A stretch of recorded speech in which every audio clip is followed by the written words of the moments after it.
Battle of the Challenges podcast with Vincent Cloud and David Lauer. This is the Duel, the episode 10 review. We'll get through the beginning parts before we get into the missions because they all plant the seeds that pay off in the end. Yes. It starts off with Brad and Big Easy being pals, right? That's the whole point of it. I don't remember exactly what they were saying, but I know Eric was basically saying how Brad is a really good guy and he knows that he can trust Brad, and that when it came down to it, he knew that Brad. I don't know if he said he wouldn't pick him, but he at least said that he knew he could trust him. And basically, Eric, he doesn't have a whole lot of friends here, other than it seems like Brad. Otherwise, Eric's kind of just been a loner basically this entire season. He doesn't really seem like he has much for friends. No. Brad's like, I would keep my friends here before anything else. I would choose CT or Wes before I would ever choose Big Easy. We cut to CT and Diem. They're out. Diem's talking about her 3-week rule, which you yelled out, prude. Yeah, what the hell? You can have a 3-week rule, but I mean, it has to be adjustable. Especially if you're on a challenge. Yeah, it's based off of situation. If you're in the real world, not the television show Real World, but in our world, then okay, 3-week rule, that's fine. But if you're on the challenge, and you're on a reality show, and you know that you or the other person can get sent home at any point, maybe you chop that. But it's a good point, because you should adjust it. For instance, 3 weeks to us is 3 episodes. But to them, and I think an episode is I think they film 2 episodes a week. She hasn't broken her 3-week rule at all. Actually, she's late, isn't she? Because this is episode 10. We don't technically know how many days are per episode. I kind of know now. Over the years, they've said, it's 2 episodes in a week. Well, that doesn't make sense. What do you mean? There's 7 days in a week. That's an odd number. That doesn't... No. They get a day off. Oh, they have a day off? Yeah. It's day 1 is mission. Next day would be a duel. The third day would be interviews, mission, duel, and then they have a day off. Yeah. So, but what I always get the day off on Sunday? Is it day of rest? Yeah. Yeah, unless Scott Walker takes that away from them as well. Future issues, all right? So let's get back to 2006. Let's travel back. So going again to the stupid 3-week rule. CT's like, let's fucking plan it. What do you like? Do you like stars? Where do you want to go? Rainbows? What's going to make it work for you? And Liam's like, well, I like cliffs. And CT's like, oh, great, cliffs. And she's like, I don't want to plan it or whatever. All right, so that's cute, and let's get it out of the way. All right, so back to Wes. You almost sound like a weird Joe Pesci when you do that voice. Just like a Goodfellas. Yeah. You think I'm funny, Diem? Do I make you laugh? Do I entertain you? Am I like a fucking clown? Are you home alone?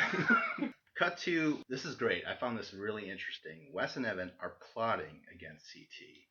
That is the main thing. Yeah, there's not only CT, but Big Easy, in a sense, because they want to use Big Easy as the weapon to take down CT. And this season, I really haven't seen any open plotting hey, we're together, we're gonna leave this guy out, and he's gonna have to. I mean, I thought it was okay, finally, we've cutting enough people out of it where now they're really focused towards the end game. Yeah. Ironically, after they've trimmed down the fat, now they're dealing with Big Easy. They're basically saying, we want to make sure Big Easy is the last person standing and he will take down CT. Their reasoning is Brad and him are friends. And Evan, I'm sure Evan's like, hey, I'm probably going to win. So even if he doesn't go for CT, he's probably going to go for Wes. You know what I mean? Yeah. So kind of a Sith-like thing. The biggest competition, yeah. Although I think Evan's the biggest competition. Well, for Wes, his biggest competition is CT and Evan. So naturally, he has to team up with one of them to get rid of the other. He's not going to be able to take them both on by himself. So Wes is doing the smart thing for him. Evan would basically either have to recruit Wes or Brad or Eric if he wanted to. But him and Wes get along. But the thing is if he's trying to leave Eric to last, how does he know that Eric's not going to pick Wes? The whole time I was just thinking, Eric is probably going to take Wes because he's a guy who's not his friend and he's the smallest competitor. He's not as strong as Evan or CT. I'm not really sure how Wes felt that this plan could work, but I'm pretty sure he was relieved that the one guy who's winning and who is in power is saying, "Hey Wes, remember when you were like part of the Beth Alliance and you were at the bottom rung? I'm gonna say, hey, let's get someone else on the bottom rung so we could take care of CT. Let's get him out of here." This is the day's challenge. This is the day's mission: stacking stairs. Females will be able to win an NHL package, the 20 VIP tickets, jerseys, what else was there? Pucks, I don't know. Of course, the males, if they win safety, which is important. So the males have to choose a female partner, and they're going to have to work together to stack these crates, climb on top of them, jump up, and grab the flag. CT and DM, Evan, Jody, Wes, Svetlana. But this is the funny thing that happens. Big Easy actually goes behind Keena and chooses her, and Brad just calmly walks up to Keena and is like, "What's up, Keena? You and I good?" And she's like, "Of course." And Big Easy has to choose Anissa. So Anissa and Big Easy, like, yeah, that's their spot. They should have chose each other to begin with. Yeah, they both know that they're the ugly ducklings or the odd ducks. Anissa, though, since she won the last duel against Robin, she gets to choose the order. Brad got screwed because had he chosen Nisa, he would have been able to go last. So now the first heat is CTDM, Brad, Keena, Evan, Jody. And CT, he's not even focusing on the thing. Like, even Big Easy's like, he's just flirting with DM the entire time. CT even says, "I'm not scared to go into the duel. I don't think I'm going to get picked. I just want to flirt with the girl. She's actually like, "Hey, pay attention." Like, he's making dirty fart jokes. Dirty jokes about farts? Or dirty fart jokes. There's a difference, I feel like. There is. One has debris in it. Meanwhile, we go to Brad and Keena. They're working together pretty well. In fact, Brad, he's just like, "I think I got everything set up. I'm just going to go for it." So he calls for the harness. He gets hooked up. Evan and Jody are working. They're doing very good as usual. Even Evan said, like, "Jody and I, when we get together, we're nearly unstoppable. Like, she's a really good player and so am I." Evan sees that Brad's going for it. He asks for the cord. He gets hooked up, and now they're both trying to climb up these crates. Brad's going up there, and it's all very unsturdy for both Evan and Brad, and they're like neck and neck, and they both jump at the same time. Evan gets it. Brad, he misses. Yeah, he just whiffed on it. That's too bad. So Evan captures the flag at 5 minutes and 2 seconds. So next, the second heat. Wes, Svetlana, Big Easy, and Anissa. Big Easy and Anissa are doing pretty well. Evan has the line of, he's like, they're focused, they're on point. But can Anissa and Big Easy do anything right? I was like, yes. Like, we've commented on this before, where everything he says, it's just true. It's to the point, and it's funny. He's like a great mouthpiece for the challenge. He's always spot on with his analysis, but charisma not included. Like, you don't like him, huh? I like him, but I don't know. He just doesn't have much of a personality. I mean, he's likable, but there's nothing uber likable about him. Like, I feel like Wes has a lot more charisma to him. CT, obviously, is probably the most charismatic guy there. Evans, he's completely right. It was a funny line because, yeah, like Eric and Anissa, ugh, I don't know. They're both so super unreliable. They have come through in moments. They've had certain points where they've gotten into a duel and they've escaped. Yeah, but overall, like, they're totally unreliable. To me, they're still placeholders, especially in terms of personality. I've never seen a big fat guy who has a little personality and no sense of humor at all. You'd think he'd be cracking jokes left and right? Or at least some self-depreciating humor or something. Yeah. Pull a Melissa McCarthy. Yeah. Or Chris Farley and just, OD. And he can't get that far. He can't touch Chris Farley. You could touch Melissa McCarthy. What? In terms of like talent and actually being funny, I mean. Oh, I thought you were physically touching her. Getting back to Wes, Svetlana, Big Easy, and Nisa. Svetlana actually says, "You could do it right now. Like, you could totally go for it right now." So Wes calls for the rope. He gets hooked up. He's going up there, but then he realizes that they stacked the stairs far too much forward. So we'd actually have to climb on top of the crates, turn around, and jump. But the whole staircase of crates just starts to collapse underneath him. I don't understand. Was there a rule against Svetlana standing at the base of those crates, holding them steady so he could turn around and jump? I never saw anyone do that. I feel like the second person should have been trying to stabilize the crates. I'm actually thinking about it now, and maybe they were like, maybe you shouldn't because they are wooden crates. You could get hurt. I mean, especially if they topple over. You can give them hard hats. Come on. It's a working environment.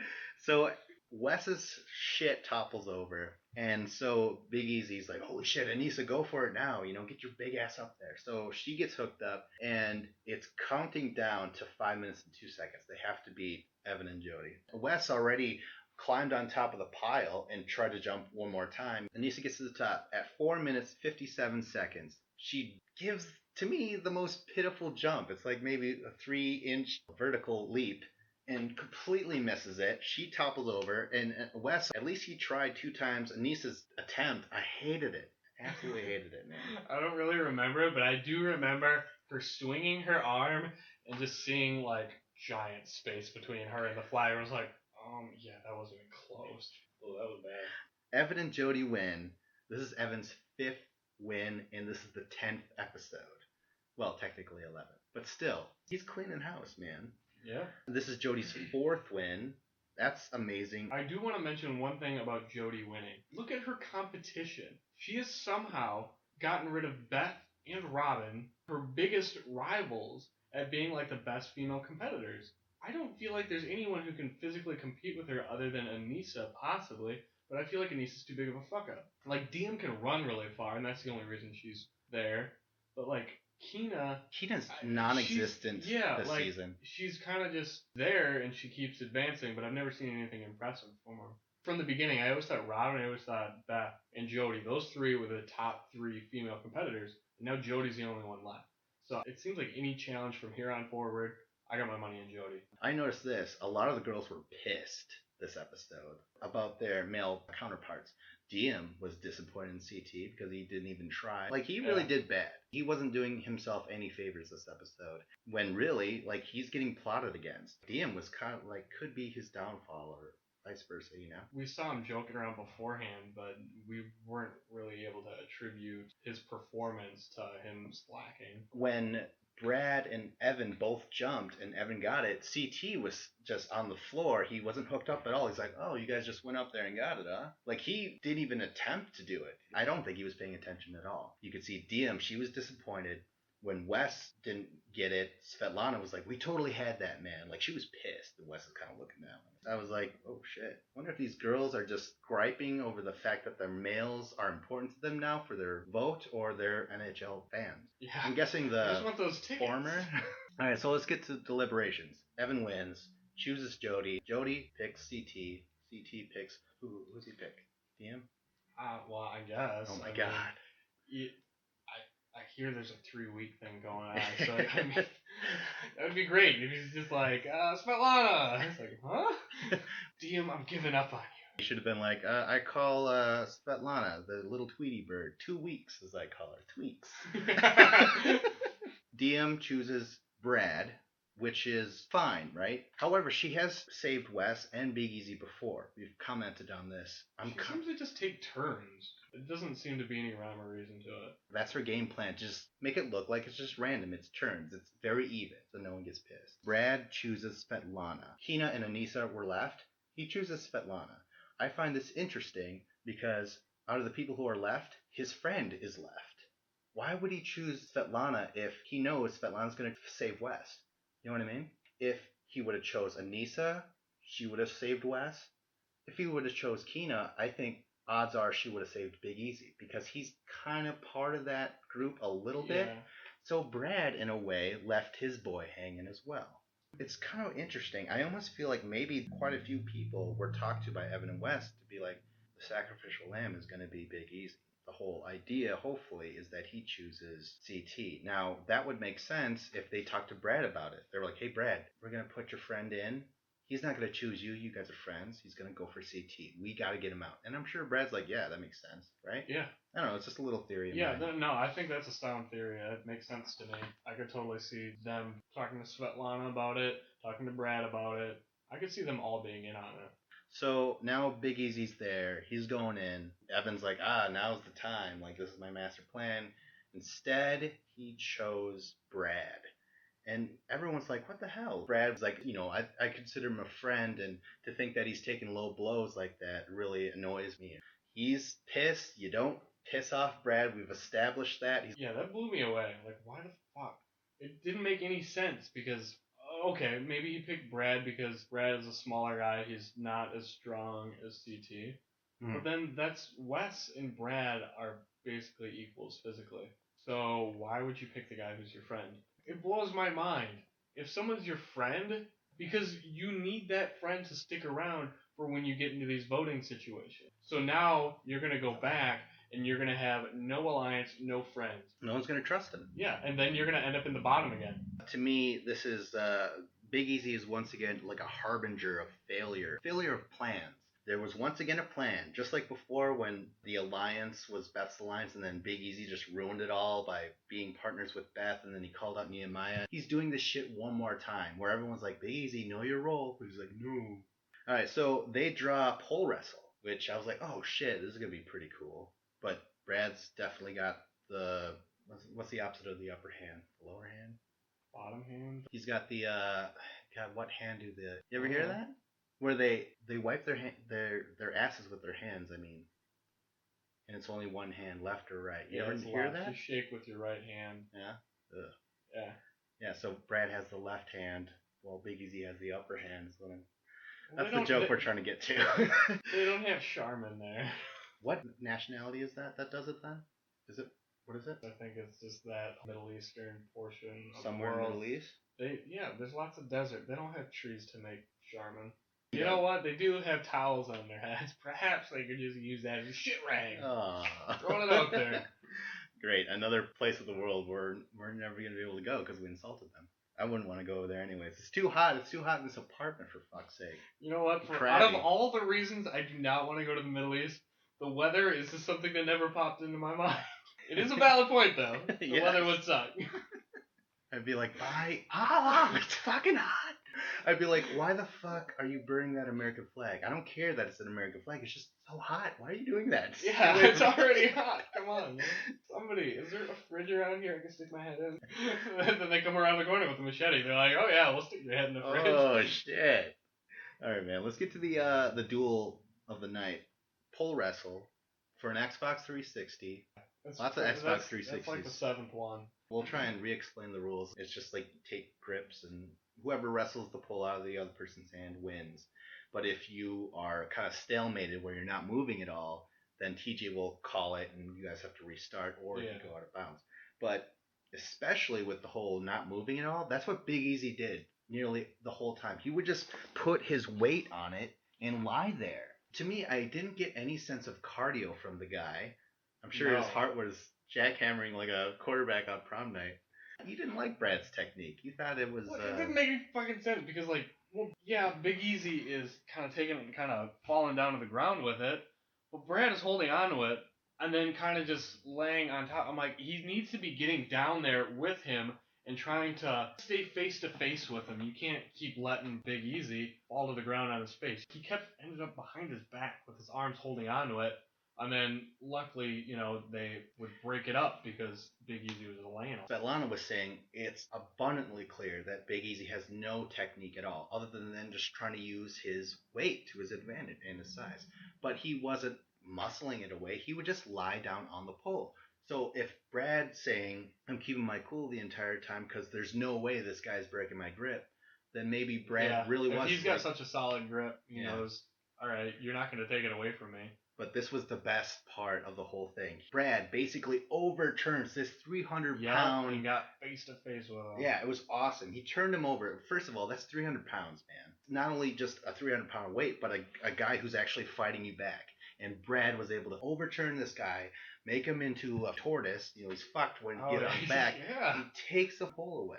And everyone cheered. Like last week when Robin got sent home by Anissa, everyone's like, the crowd goes mild. Just no reaction there. I was like, oh, shit. But everyone was like, yeah. And afterwards, they're like, oh, shit, we got to go say goodbye to Big Easy and stuff like that. Good try. But, Big Easy's pissed. All the girls seem to be saying right before the challenge, it's such a size advantage for Eric. Brad's not going to have much of a chance. For me, watching it, I was like, well, Brad's going to have way better cardio.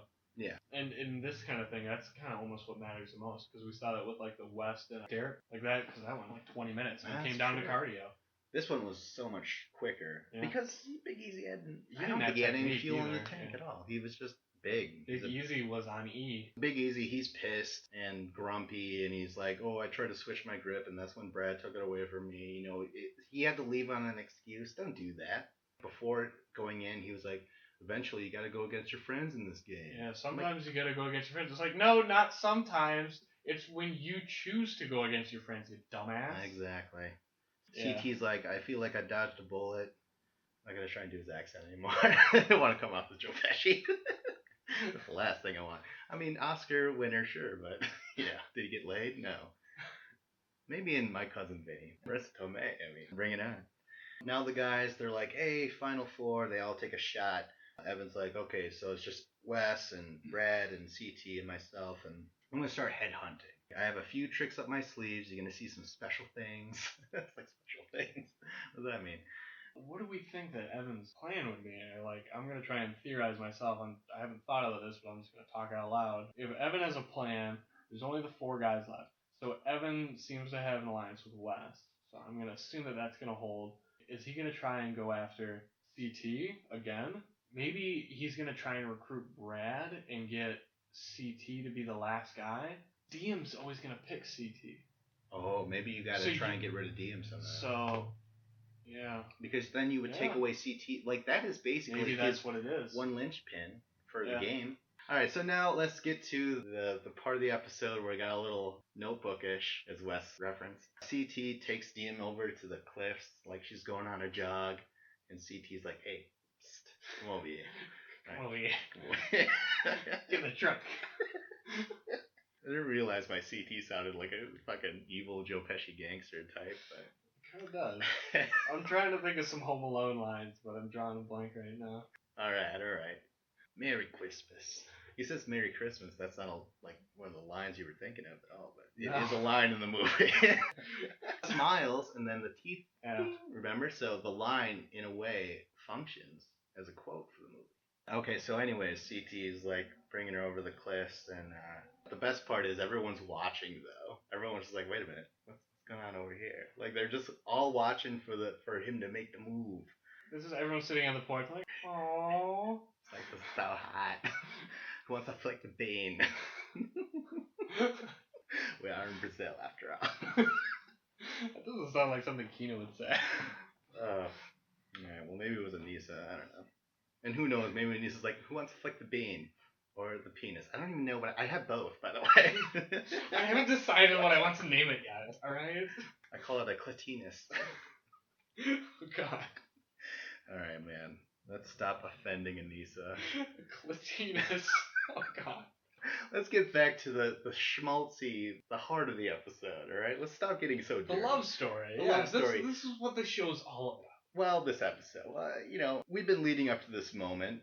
It's mostly just been flirtatious, and we're mostly just talking to the fact that we know that there's something later on in the future, or at least you do, So now we're finally at that moment. Everyone's watching. They're on the fucking cliffs of Brazil. Mordor. For God's sakes. I'm uncomfortable talking about romantic things. That's why I keep changing the subject. Right. I'm very sensitive. I feel you, man. Okay, so this is all I have to say about this. CT says to DM, "I don't want you to have to hide yourself away from me anymore. Like, just be yourself, be comfortable with who you are, because I don't care. I love you for who you are." And so she takes the bandana off, that was her big, remember, her psychological, yeah. It made her feel safe and comfortable. It was like a little kid with her blankie. Yeah, she was Linus. Exactly. But without, like, the clouds of dust. So CT grabs Linus in his... CT grabs DM in his arms, and they kiss on the cliffs. Like, it's so picturesque. It's so Picture her ass? Is that what you're trying to say? Picturesque. Yeah. It's so picturesque. And the symbolism of taking off the bandana, I'm like, wow, this is like a fucking movie. This is like The Notebook. And so, yeah, they kiss.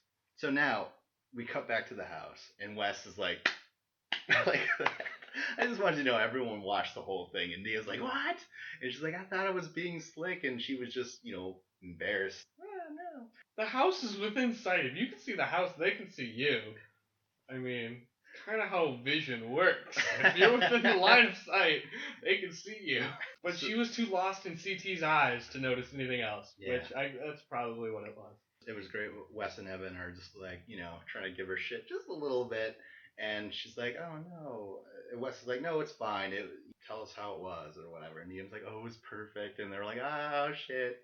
Like, hug her and shit. Trying to make fun of her or whatever. Yeah. And, good for them. It's about damn time. But the best part was, like, Evan and Wes are hugging her and saying, like, Wes is like, oh, our little girl's growing up and making out with slime balls. But it was funny because both these guys were plotting against her man. So I felt like the episode had this cool overarching. Ooh, yeah. You know what I mean? Them being nice and friendly, but they want to take down their man. And had their plan worked, they never would have kissed. So and you know what? With all this going on, CT is so swept off his feet. He's gonna get blindsided by Evan next episode, or the episode after, I suppose. He didn't care about this mission at all today. Yeah. That's it for me. I don't really know anything else to add to this one. Nope, that's all I got. I liked it. It might have pained Dave a little bit to talk about the romantic stuff, but it's part of the lore. That's why I said, like, we have to address it. I'm gonna go home and watch The Notebook right now. Just have a good cry. I figured you'd want to watch something very manly to wash off the romance. No, that the made thing you feel is, so uncomfortable. It made you feel so uncomfortable. That's what you would think, but it goes the opposite way, where now it's like I've already gotten my toes wet. Now I just need to jump in, have a good cry, and get it out of my system. Tomorrow I will watch Predator. No shirt on. You gotta cut your chest open like Billy. I might. I just might.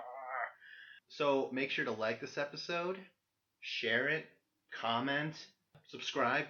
I am Vincent Cloud. I'm David Lauer. Do we have a closer? No, we don't. Never? Never again.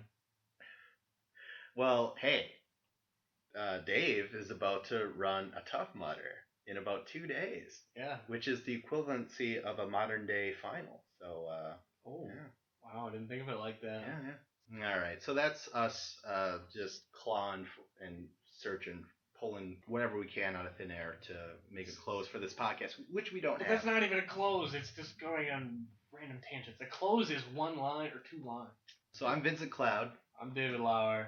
Hasta la vista, baby. No, we Come can't on, do that. I just watched Terminator. It was great. You say that line in that movie? He said I'll be back. He didn't say hasta la vista. Well, that's totally 90s, that's why. He did say I'll be back. It was that's great. Totally 80s. And then he turned himself into, it was like a scene out of Transformers. Oh yeah. Yeah. But it was only like a 10-second craziness. And then they went back to normalness. Fair enough. It was great. All right, well, just like the Terminator series, we probably should have stopped while we were ahead. So on that note, we're gone.